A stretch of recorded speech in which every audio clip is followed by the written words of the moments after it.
Começa agora mais uma comissão de inquérito das Manhãs 360. Hoje é nosso convidado o social-democrata, o Carneiro. Bom dia, bem-vindo. Vem cheio de notas. Bom dia. Muito bom Cheio dia. de cábulas.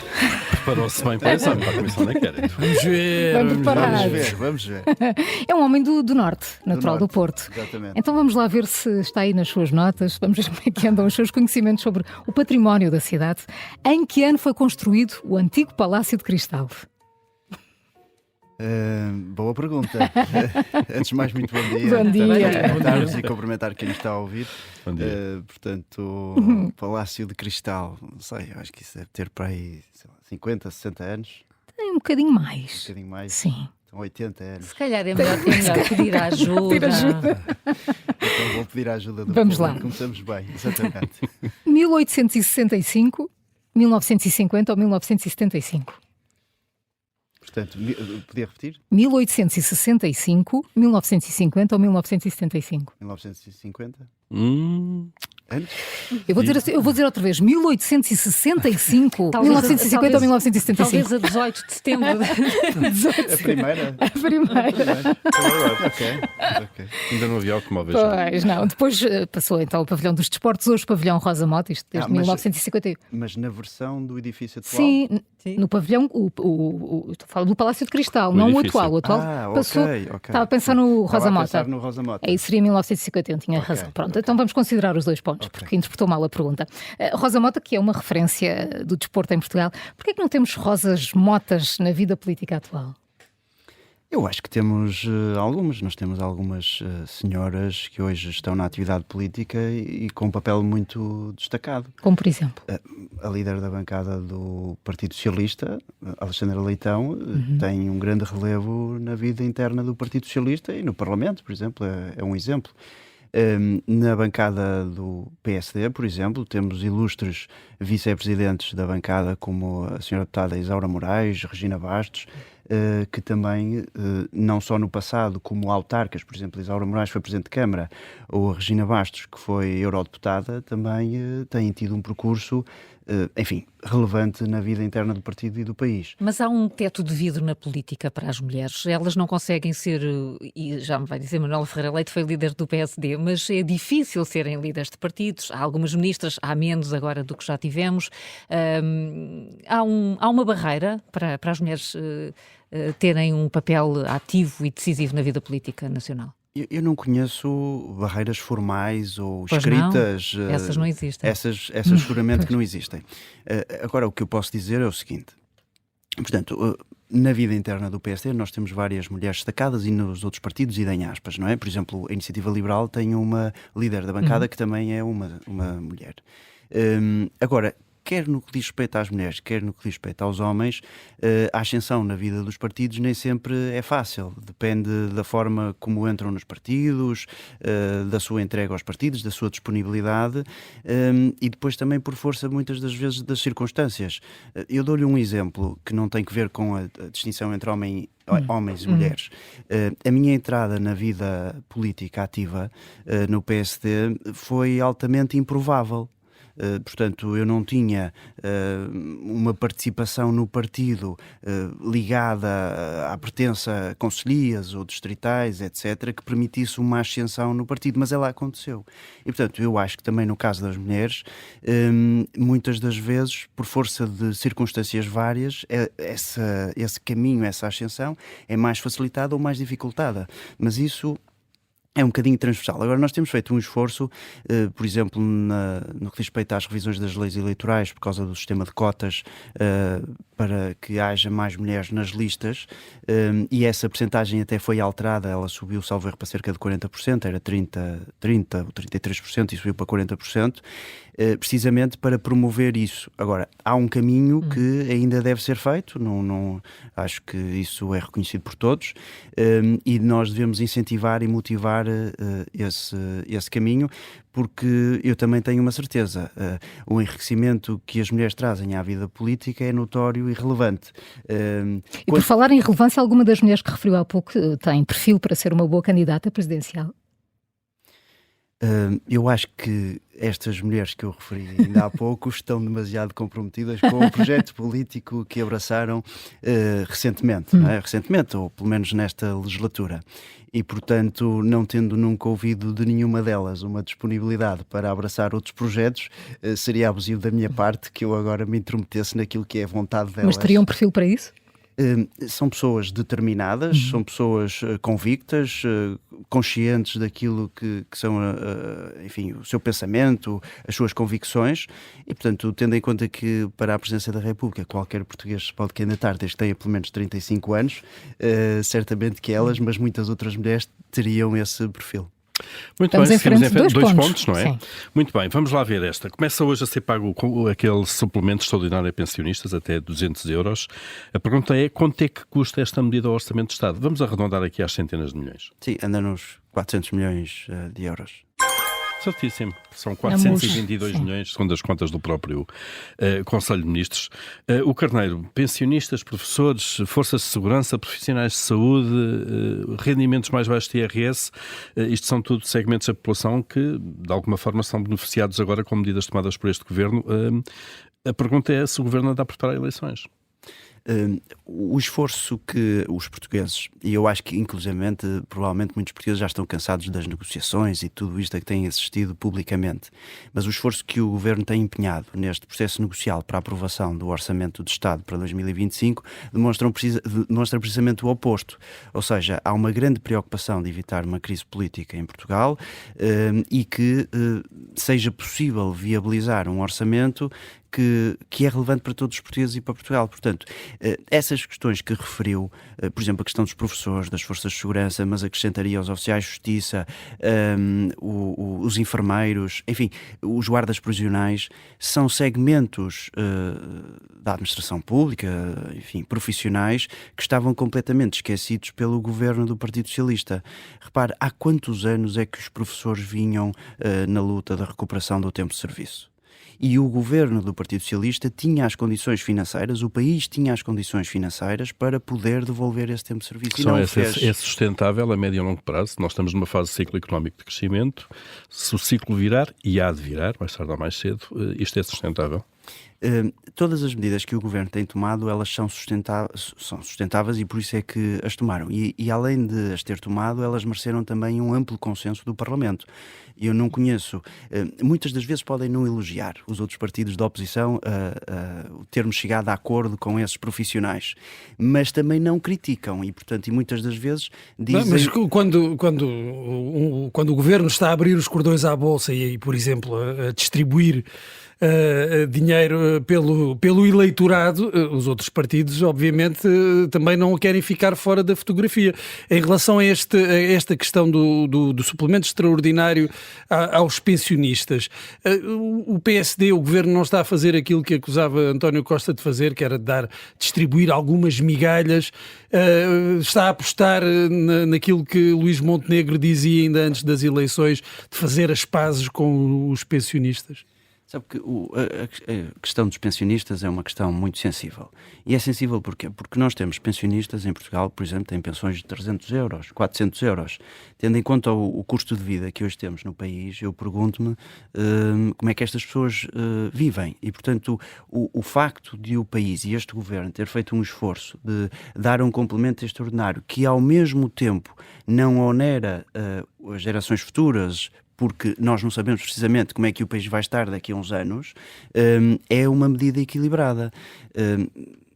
Claro, provavelmente, tendo em conta que já passou algum tempo, muitas pessoas esqueceram-se que o Partido Socialista tentou cortar 1.000 milhões de euros nas pensões dos nossos pensionistas, e aí era um corte permanente.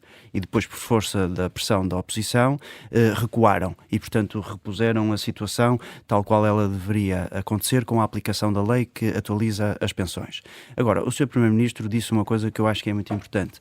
Nós este ano damos este complemento extraordinário e vamos avaliar nos próximos anos, inclusive isso foi escrito numa das contrapropostas apresentadas ao Partido Socialista, sempre que houver condições para fazer este aumento extraordinário, ou um aumento extraordinário que seja equilibrado e que não onere as gerações futuras para lá daquilo que o país pode, nós não podemos deixar de o fazer.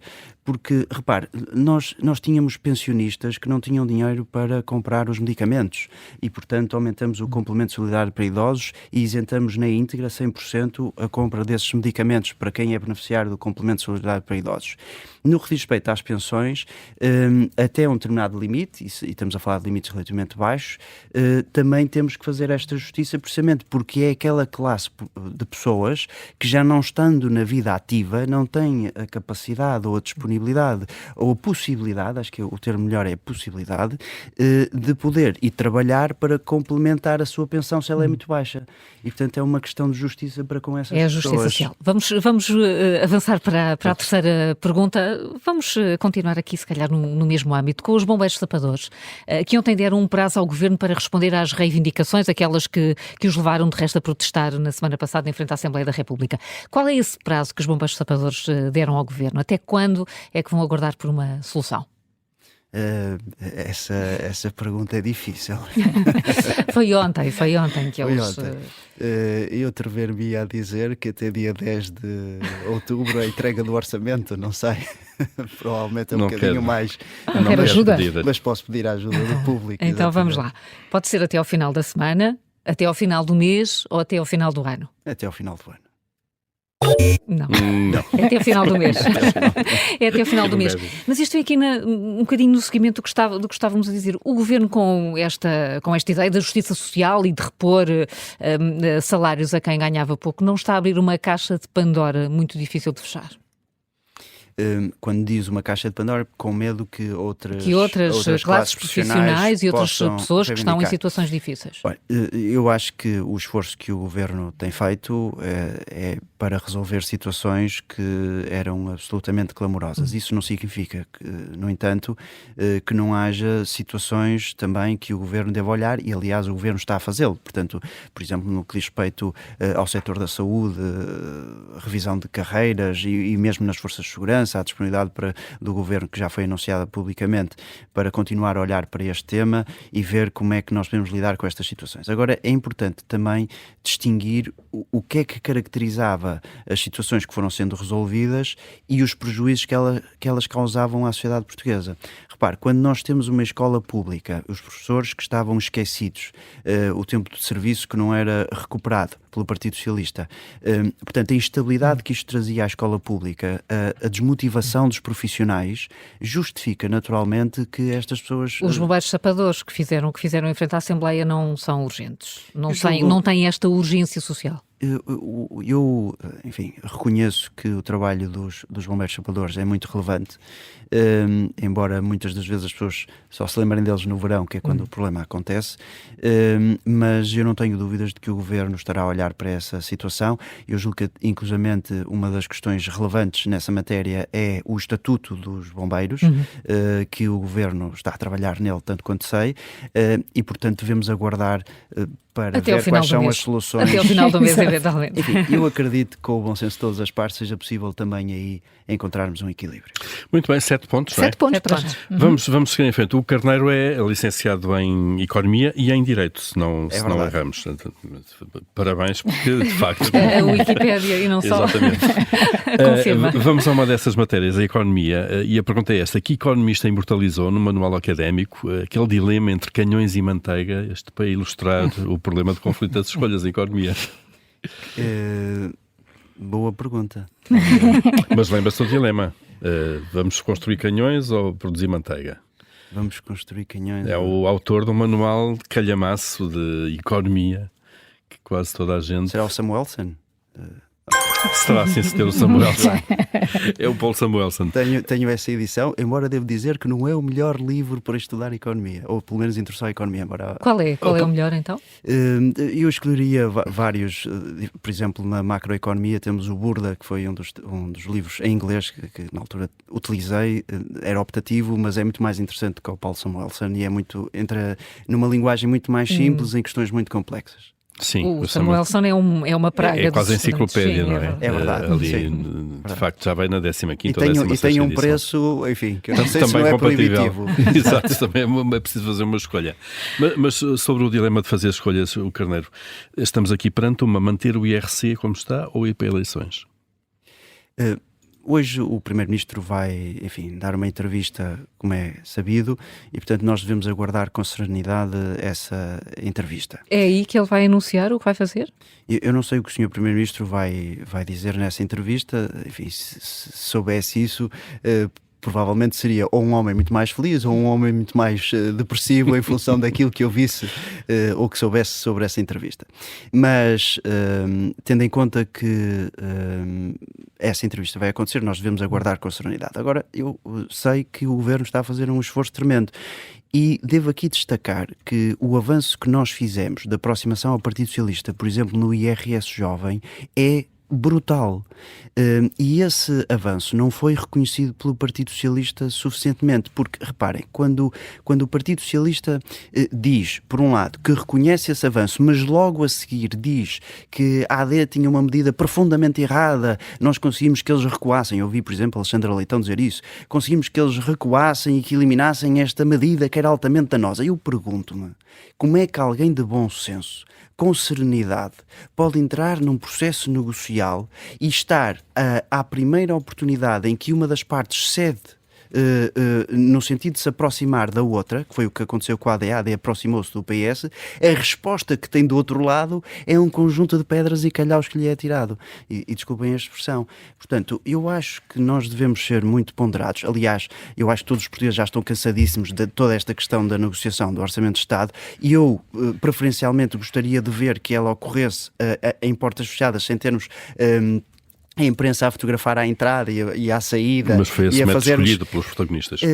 Pois, aquilo que está a acontecer, eu já vi esta história no IRS, e eu no IRS, quando foi a redução do IRS recente, estive envolvido nessas negociações, enfim, muito ativamente, e aquilo que eu vi era, nós, à medida que íamos negociando com o PS, ora eles logo faziam uma conferência de imprensa e comunicavam logo à imprensa. Nós temos que responder, isso é inevitável. A ideia que está em cima da mesa é que há aqui uma diferença de 1 ponto percentual de IRC entre baixar ou não baixar. Acha que o Governo, para viabilizar o orçamento, deve mesmo ceder aí e prescindir, pelo menos em 2025, da descida do IRC? Aquilo que eu sei é que nós estamos a negociar o orçamento para 2025 e aquilo que está no documento do Partido Socialista, que foi apresentado publicamente e ao Governo, é que limita ou condiciona a possibilidade de o Governo sequer equacionar uma redução de IRC para lá de 2025, em 26, 27, 28, no espaço da legislatura. Ora, não é razoável que, estando nós a negociar o Orçamento de Estado para 2025, o Partido Socialista queira nos vir impor um freio e correntes que vão para lá de 2025 sem simultaneamente dizer que também quer viabilizar esses orçamentos. Ora, nós não pedimos à data 2 que o Partido Socialista equacionasse viabilizar o orçamento de 26, 27 e 28, porque não é isso que está a ser discutido. O que está a ser discutido é 2025. Portanto, o Partido Socialista não pode querer ir para lá disso. E, portanto, esse é um primeiro ponto. O segundo ponto, e que nós temos dito desde há muito, é nós não podemos abandonar o programa económico e o programa de governo que foi validado, digamos assim, pela Assembleia da República ao não ser aprovada a moção de rejeição desse programa. Vamos passar à última pergunta. Pontos, não é? 12. Até agora. Íamos no segundo ponto, mas agora vamos para tentar chegar aos 17 pontos. E a pergunta é de história do PSD. Quem era o presidente do grupo parlamentar do PSD em 1985? Isso é assim uma data muito precisa. É muito precisa. 1985. E 5, a data do primeiro governo de Cavaco Silva, que era o presidente do grupo parlamentar na altura. Posso-lhe dar as famosas hipóteses. Então, as famosas hipóteses. Vamos lá, então. Luís Marques Mendes, António Capucho ou José Pacheco Pereira? António Capucho. António Capucho. O PSD está a tentar repetir a história, aquilo que se passou em 1985, 85 ou 87?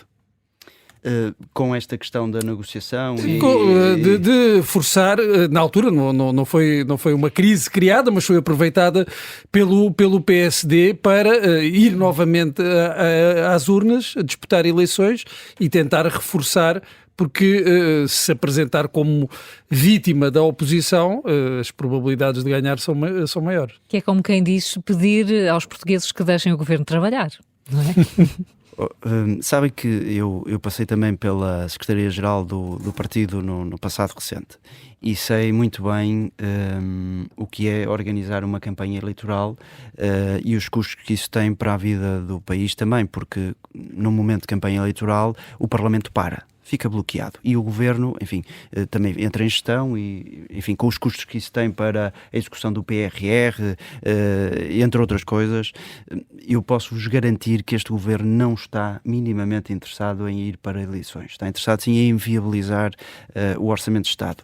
E eu sei isso por duas razões. Primeiro, porque tenho vivido tudo isto internamente, com acesso à informação que imagino que compreenderão, que é informação muito atualizada, não é? Muito diária, e em discurso direto, e por outro lado porque sei muito bem o que é que isso significa para o país, para o partido em termos organizativos. Portanto, mas governar nestas condições, quer dizer, praticamente sem alternativa, viram-se para o PS, as negociações são difíceis, não põem a hipótese de negociar com o Chega. Isto é viável durante muito mais tempo? O Governo, quando iniciou estas negociações, no final de julho, fez-lo com todos os partidos. Portanto, não excluiu ninguém no início. Houve partidos que se auto-excluíram. Por exemplo, lembro, os primeiros foram o Bloco de Esquerda e o PCP, puseram-se logo fora da questão. Não deixa de ser interessante que foram à reunião para obter informação que não era habitual o Governo dar naquela data, dava muito mais tarde, mas disseram logo que iam votar contra o orçamento e tem impressionado imenso, como sabem, o Partido Socialista a votar contra o orçamento, esses dois partidos. O Chega, aquilo que nós temos visto é que hoje diz uma coisa, amanhã diz outra, hoje vai fazer uma reunião do grupo parlamentar, não sei se é uma reunião, enfim, para vir a ser um partido mais responsável ou se é mais um ato de encenação, temos que aguardar os próximos episódios para tentar perceber, mas de facto o partido com quem nós estamos a negociar é o Partido Socialista, essa negociação é genuína do nosso lado, espero que do lado do Partido Socialista também o seja, que eles não queiram ir para eleições. Às vezes, enfim, assistimos a coisas que seriam evitáveis ou escusadas, não é? O Carneiro, 14 pontos. Muito obrigado. Quando já não vai não é mau. Fica dispensado. Obrigada a nós por ter aceitado o convite para vir à Comissão de Inquérito. Um bom dia para si. Muito obrigado. Bom dia a todos.